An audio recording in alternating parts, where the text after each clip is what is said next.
ছেলে এই দেশে 16 থেকে 18 বছর বয়সে ম্যাচিউরড হয়, কিন্তু ওরে বিয়ের পিড়িতে বসায় 32 বছর বয়স।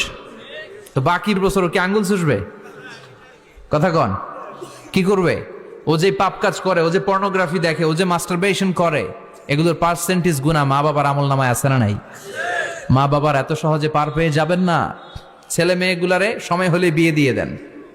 বিয়ের চেয়ে ভালো কাজ পৃথিবীতে আছে? যেই সমাজে বিয়ের খরচ বেড়ে যায়, ওই সমাজে জেনার খরচ কমে যায়। বিয়ে করতে লাগে 10 লাখ, জেনা করতে লাগে 500 টাকা। কথা কন। এজন্য জিনাকে সহজ করবেন না বিয়েকে সহজ করবেন? বিয়ের কথা কইলেই পোলারা কয় তুই নিজের পায়ে দাঁড়া। তো এতদিন ও কার পায়ে দাঁড়াইছে? সহজ করবেন তো?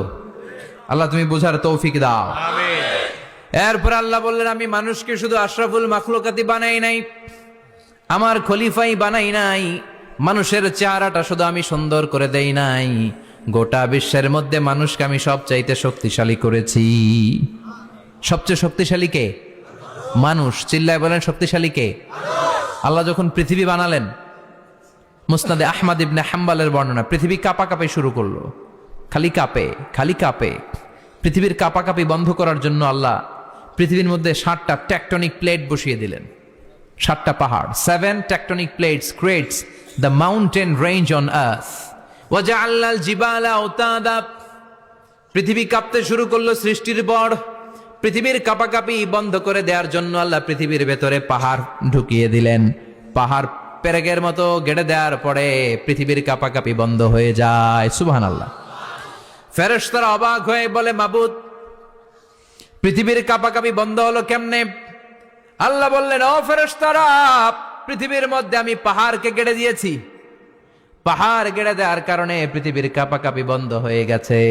ফেরেশতারা বললেন, তাই নাকি? পাহাড়ের এত বড় শক্তি। ইয়া রাব, হাল মিন খালকিকা আশাদ্দা মিনাল জিবাল। আপনার এই সৃষ্টিকুলের মধ্য থেকে পাহাড়ের চাইতে বেশি শক্তিশালী কিছু আছে নাকি? আল্লাহ বললেন, হ্যাঁ আছে। পাহাড়ের চাইতে শক্তিশালী হচ্ছে আল হাদিদ, মানে লোহা। পাহাড়ের চেয়ে শক্তিশালী কি? এই লোহার নামে কোরআনে সূরা আছে না নাই? সূরার নাম কি? কথা বলেন।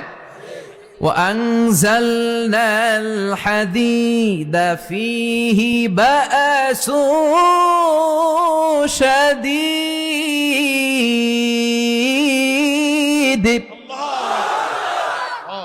আমি আকাশ থেকে জমিনের মধ্যে হাদিদ মানে লোহা পাঠিয়েছি। লোহার মধ্যে আছে প্রচন্ড শক্তি। ওয়া মানাফিউ লিন-নাস, লোহার মধ্যে আছে মানুষের জন্য উপকার। পৃথিবীতে এমন কোন জিনিস নাই যে এই জায়গায় লোহা নাই, ঠিক কি না? বিমান বানাতে লোহার দরকার আছে।